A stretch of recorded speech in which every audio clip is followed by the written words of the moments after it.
Ndagusuhuje wowe tugiye kubana muri aka kanya. Niba ari ubwa mbere ugeze kuri uyu murongo tuguhaye ikaze.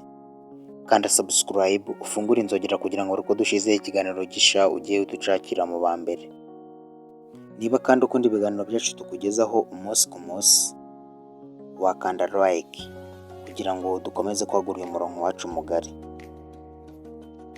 Nk'ibisanzwe rero uyu ni wa mwanya wacu mwiza wahariwe kukugezaho ubusobanuro bw'amazina.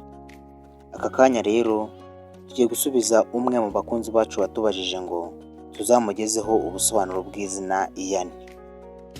Iyi wumva ni Strong Studio, nawe nge tugiye kubana muri iki kiganiro ndi Mizero Felix. Nguhaye ikaze. Izina Ian rero rihabwa umwana w'umuhungu, rikaba rifite inkomoko ku rurimi rw'icyongereza. Iri zina rero rifitanye isano n'izina John.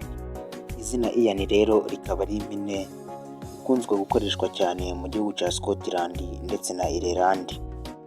Izina Ian rero dusanga yuko risobanura Imana igira ubuntu cyangwa se impano y'Imana. Izina Ian rero rihuye cyane n'izina Yohani, rizwi cyane nko muri Bibiliya nk'irivuga uwavuze ibyerekeye Yesu mbere y'uko atangira umurimo we hano ku isi. Uwo nta wundi rero ni Yohani Batista. Ngo dore rero ibiranga Ian, the personality traits. Abitwa ba Ian bakunze kurangwa n'ibi ngibi bikurikira. Aha twavuga ubwenge n'ubuhanga, gukunda gutekereza cyane, ngo ndetse no gukemura ibibazo mu buryo bwiza. Ngo bakunda kwihangana, gusabana n'abandi, ngo ndetse bakagira umutima w'impuhwe.